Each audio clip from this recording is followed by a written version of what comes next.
Welcome back to TELOS. This is the second solo episode I have done.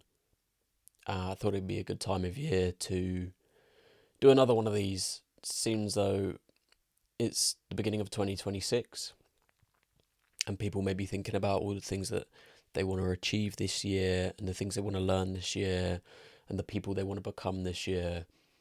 And I thought it'd be a good idea to share some of the things that I've been thinking about recently, which I think have benefited me in doing the things that I want to do.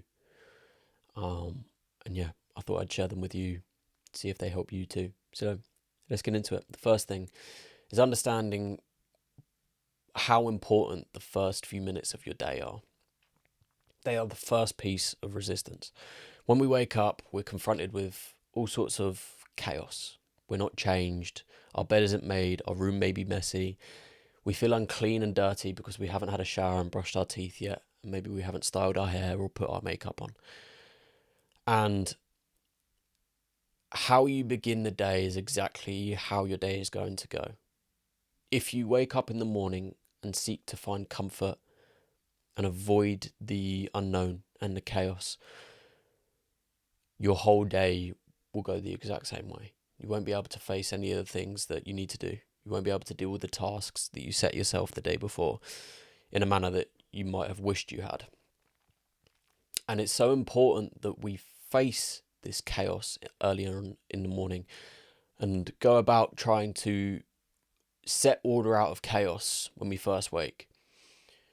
Get out of bed straight away. Make your bed. Get in a shower, brush your teeth, get changed, tidy your room. Bang. That's probably about 10 minutes of your day, 10-15 minutes of your day done so far. And you will feel great for it. The rest of your day now lights up. Whatever comes your way, you feel like you can set order out of it. And it's very scary, not very scary, but there's something about us that just doesn't really ever know how our day is going to go. And so to deal with that chaotic potential, we seek more comfort just to avoid it, put it, to last minute, get changed at the last minute, brush our teeth at the last minute.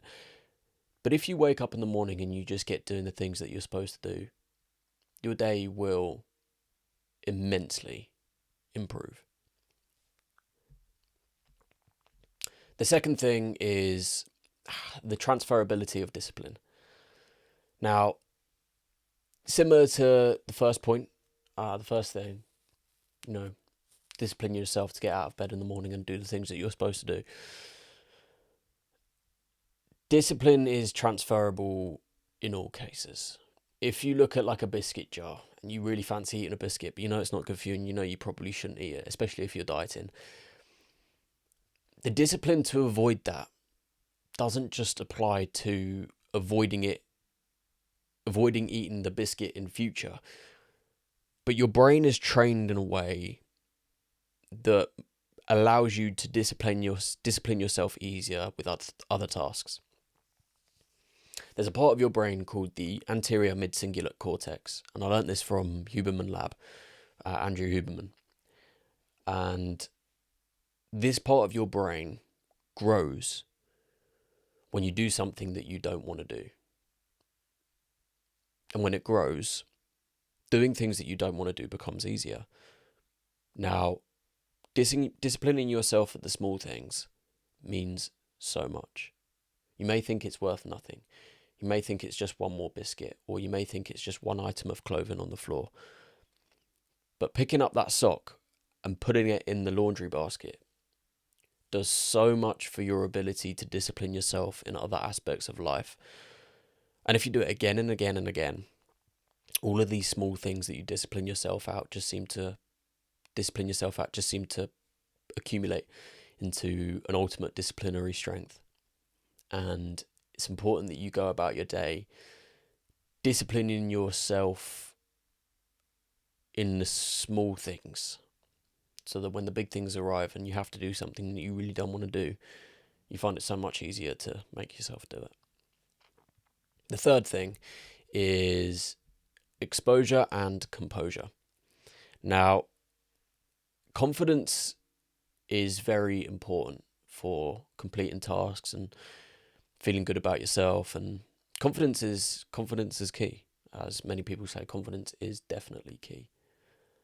And Alex Hormozy says, confidence doesn't come from shouting affirmations in the mirror. It comes from a stack of undeniable proof that you are who you say you are. And exposing yourself to situations that may be slightly more uncomfortable or you may fear an outcome of makes you more confident, because you become a person and you learn things in those situations that ultimately improve your character. And whether you fail or succeed in those situations that you force yourself into, like maybe it's like a public speaking thing or whatever, you will come away stronger from it. And failure is important. One of my previous guests, Adam, he said, if you're not failing, you're doing something wrong. Obviously, a failure means you did something wrong in the process, but it's more of a crime to commit to not fail at all, because it means you're avoiding stuff.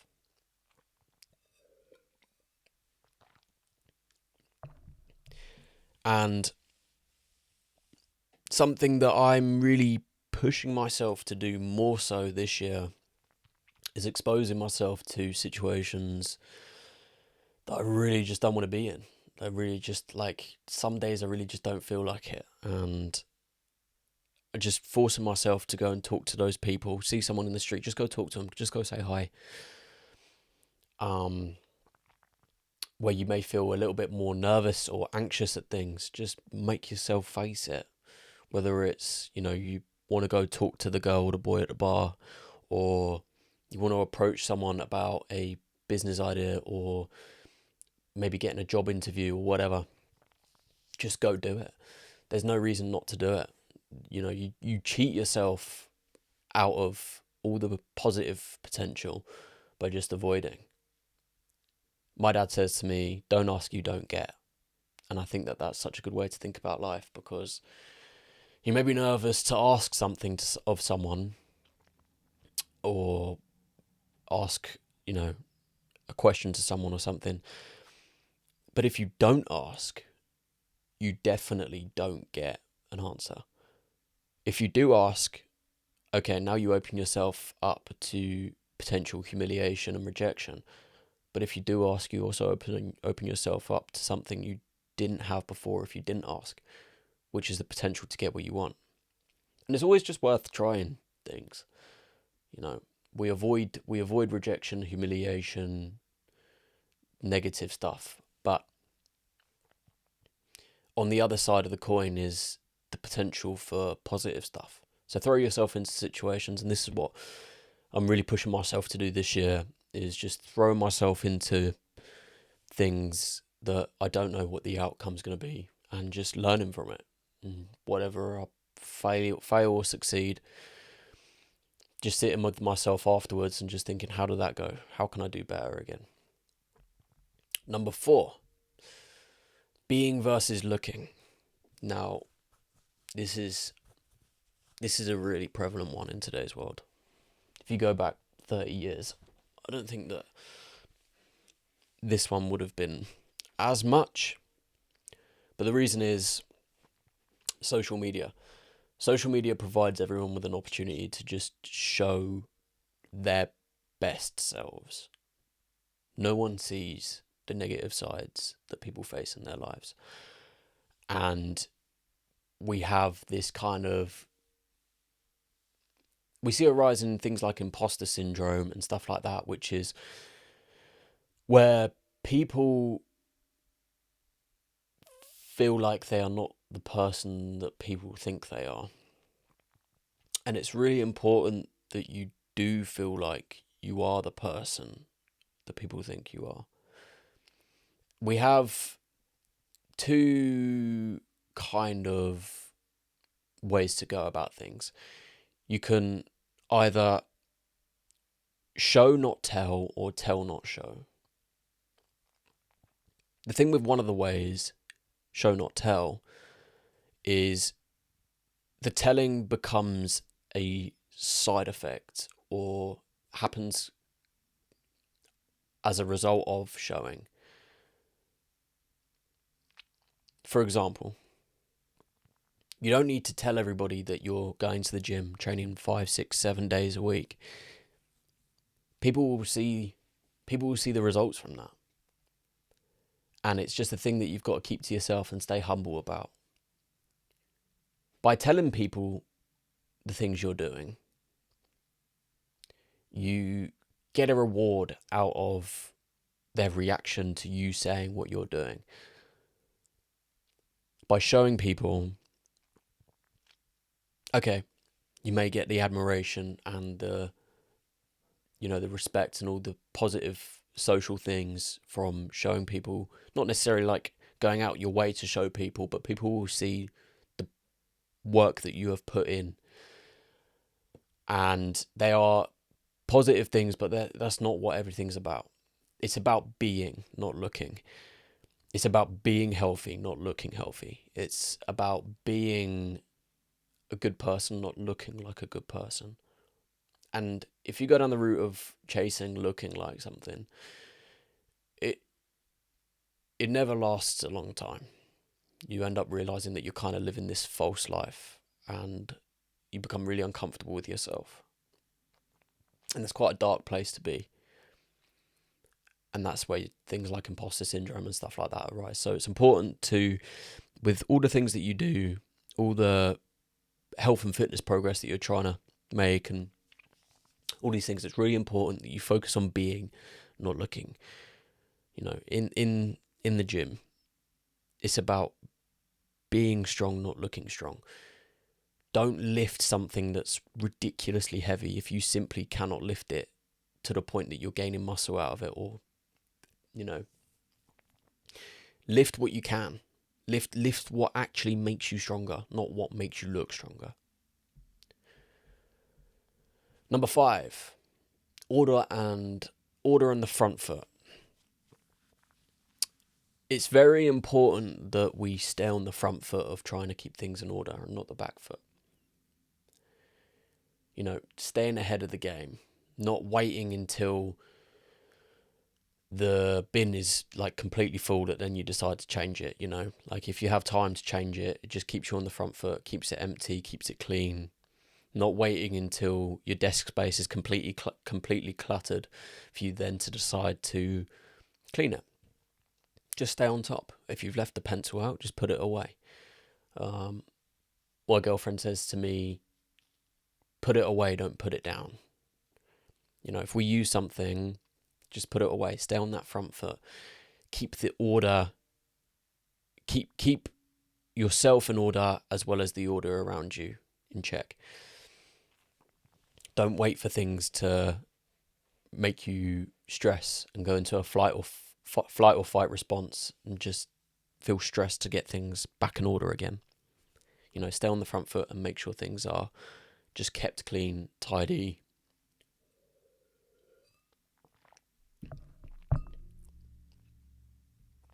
And you kind of got to develop this like do it now attitude. Whenever you feel like, I just do it later, I just want to chill for a bit and just, I can fix it later or whatever.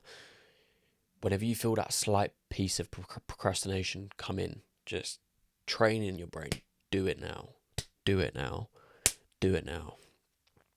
And over time, that procrastination, that want to procrastinate will just fade. And within you, you'll have this attitude of just, I see this, I just do it. I see this, I just do it. And your life will just become so much calmer, so much more at peace. You're not constantly trying to stress about the little things around you that you're falling on the back foot on. Stay on the front foot of the little things so that then you can focus on the big things that are more important. Number 6, 2 types of greatness. And this kind of ties into the being and the looking thing. There's vain greatness and there's true greatness. Vain greatness is focusing on how you will look as an end result, how people will think of you as an end result, how, when you pass away one day, what will be written on your grave? How will people remember you? And while this is a great way to motivate yourself and align yourself with something worthwhile and that's good and that gains you respect, it's important that that isn't the key thing. Vain greatness is important, but true greatness is... Ralph Waldo Emerson says, greatness is knowing that virtue is enough. And true greatness is aligning yourself with things that are good. Now, everyone has maybe their own depictions of what makes good, but I think we all within us know what's right and wrong intrinsically. We can all kind of figure that out. And so aligning yourself with that, doing the hard things, doing what you are supposed to do, no matter how you feel, acting in a just manner towards everyone, acting courageously when you are faced with something that makes you want to run away, keeping your passions in control, averting pleasure, and keeping yourself calm and tame in situations that can be quite stressful. All of these things,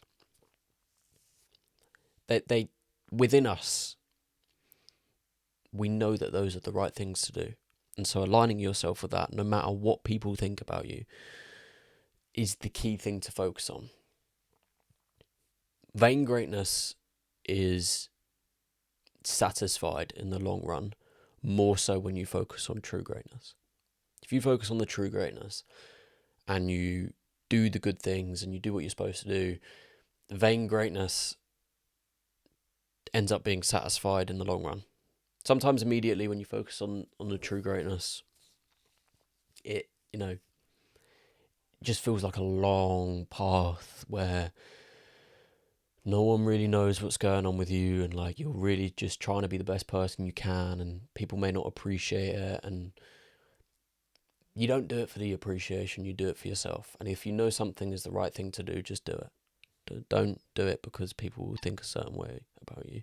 Do it because it's the right thing to do. Like, recognition is really nice, but it's not the main aim. People doing the most good are often fairly invisible.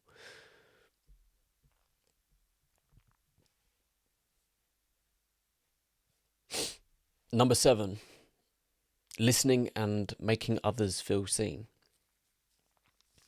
In social situations, you may feel an urge to talk about your side of things. And while you can only talk about your perspective on things, it's really important that you listen to what someone is telling you. You can really learn stuff from people, from what they talk to you about. Like if someone starts telling you about the holiday that they went on, instead of jumping straight to talking about, oh, I've been there, yeah, I really like this bit, while that may generate some more conversation, and you may feel like you may make the person who you're speaking with feel resonant with you, just ask some questions. Make them feel interesting. I can't remember who it was, but there was a lady who spoke to 2 presidents, and she said that she left the room feeling like one of the presidents was the most interesting people in the world, and the second president made her feel like she was the most interesting person in the world. And it's a great tactic, not necessarily like tactic, but it's a great way to be in social situations, because people feel really comfortable around you. People feel heard, not trying to rush out what they want to say, and there's not like a royal rumble of opinions, and just hear what someone has to say and ask questions. And this is something, again, that I'm really trying to focus on this year. Someone tells me something, just be inquisitive. Find out why they think that. Find out why that is important to them, and if something goes well for them, be happy for them. And if something doesn't go well for them, be there for them. Especially with close friends, people who do this for you, make sure you do it back. It's a really important skill to have, is listening. 2 ears and 1 mouth for a reason. The scarcer your word, the more valuable your word is. The scarcer anything is, the more valuable it is. And so the less you speak, the more people will appreciate when you do speak. If you just go around blurting out stuff and saying the same thing and again and again and again, that thing that you're saying just loses its value and people just don't appreciate it. If you respect the ratio of 2 to 1, ears to mouth, people will appreciate what you say a lot more.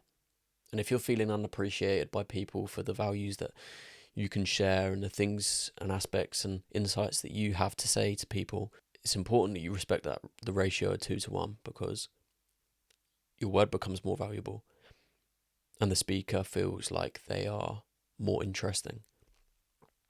And that makes them want to talk to you more. They feel more comfortable around you. It's just a way better way to be in conversation and social situations.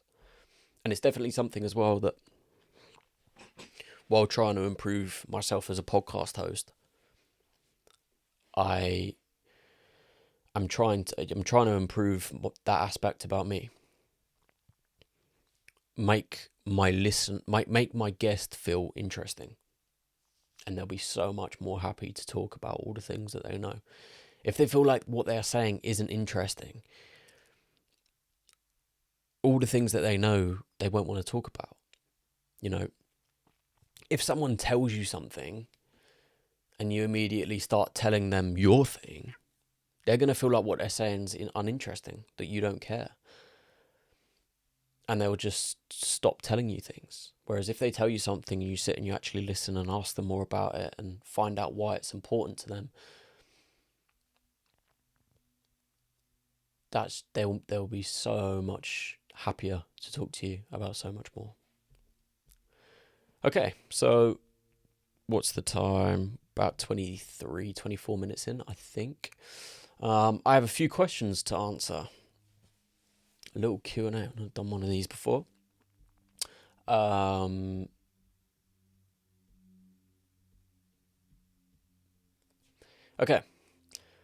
How do you balance discipline with actually enjoying life?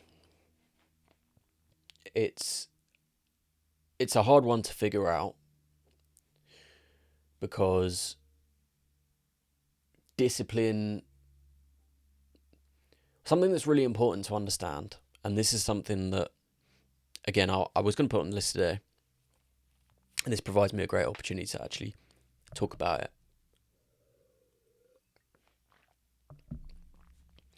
People think that discipline takes away your freedom.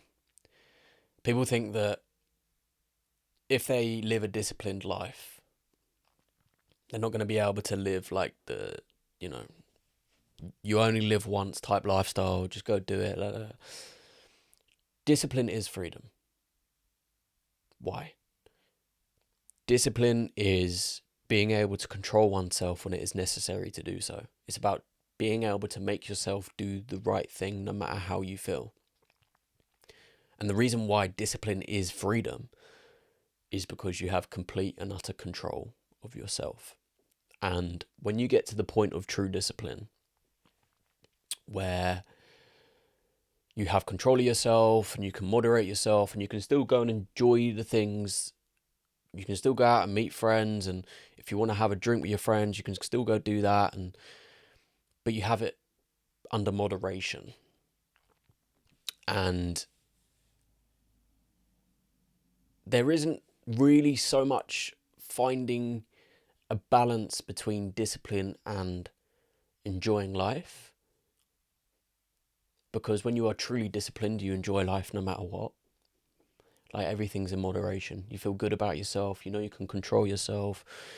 Things like regret and shame and guilt are almost completely stripped away, because you're not acting on your impulses. You're not acting on your passions. You are making your own decisions, no matter how you feel.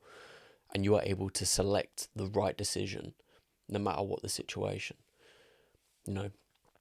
Living an undisciplined life, you're just a slave to your passions and your desires, and that's just not a good place to be overall. So yeah, the answer to the question, how do you balance being disciplined and enjoying life? I think being truly disciplined, you will just find your way enjoying life anyway. Next question.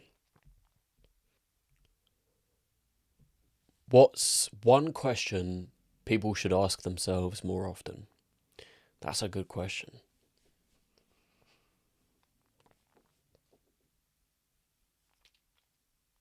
I think if people were to observe the way they think a little bit more,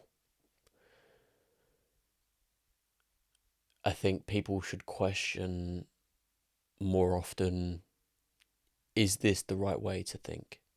Because the way you think about things is your life. I have a quote up here, Marcus Aurelius: the happiness of your life depends upon the quality of your thoughts. And thoughts are like seeds. You plant a seed in your head, maybe that's a thought, and let's frame it a different way. You have all of these seeds, and they're pass through your head. Some of them may not be planted, and then you get one seed that just you want to just plant, and you just plant it. And the more you think about it, it's like watering it and giving it the nutrients that it needs. And the more you think about it and hold it in your mind, you cultivate its growth. And let's think of a tree. A trunk may start to come out, and then the more you cultivate the growth of it, it just gets bigger and bigger and bigger, and more things come out of it. And it's really important to choose the way you think.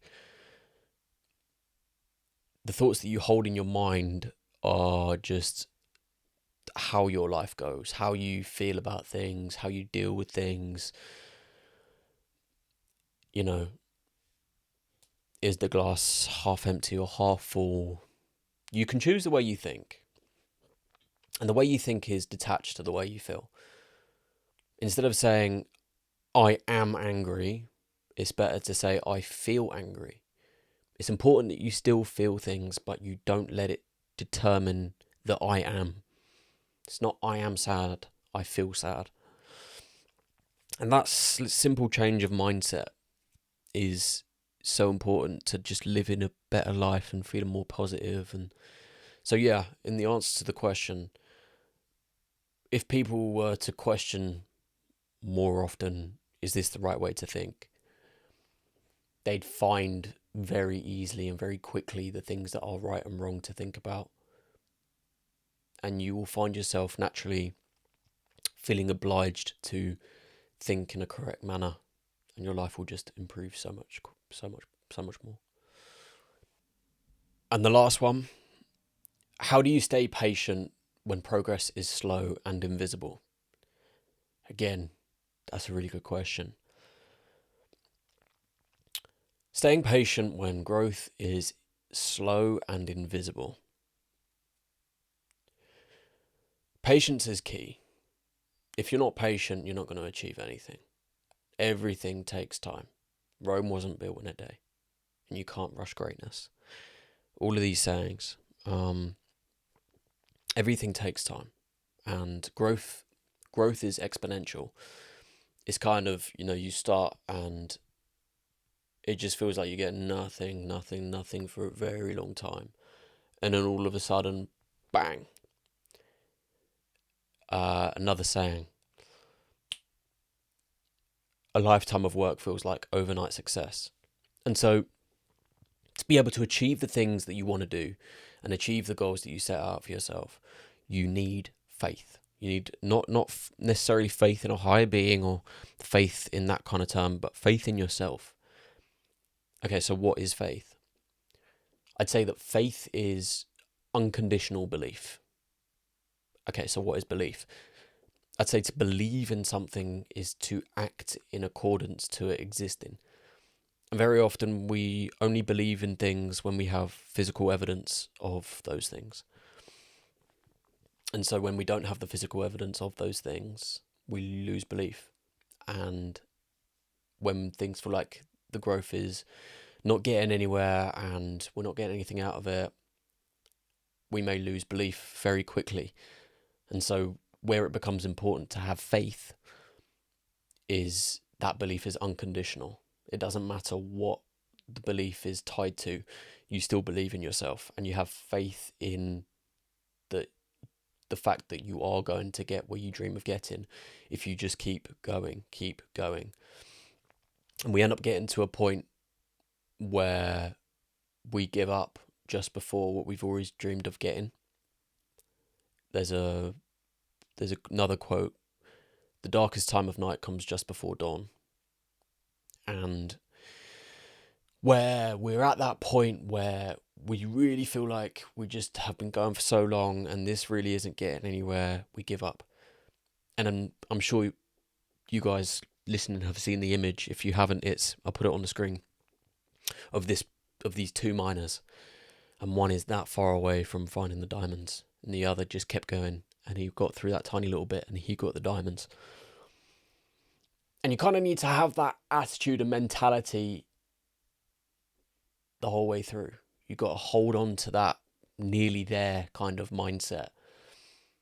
Otherwise, the first glimpse of just not getting there is just going to make you quit. You've just got to hold in your mind, I am going to get there, and have faith in yourself and know that if you just keep on trying, no matter how you feel, no matter what the results, you are going to get there. Perfect. Thanks for listening. I hope you've enjoyed, again, with not just this podcast, but all of the podcasts. I do want to thank everyone and I know most of the people listening to these right now are just people who know me. If you have stumbled across TELOS and you don't know me, your feedback is much appreciated. Where I can improve, type of guests I can get on. But yeah, thank you for listening. If you've subscribed, thank you for subscribing. Again, it just massively helps. Commenting, subscribing, liking the videos, watching them in general, even if you don't want to watch the whole thing, just watch a little bit. I hope you can take something from it and it helps you. There's no point in anything if there's no value exchange. So I hope that you guys get some value from listening to my podcast and stuff. And yeah, thanks for listening. Leave some feedback, like and subscribe. Cheers.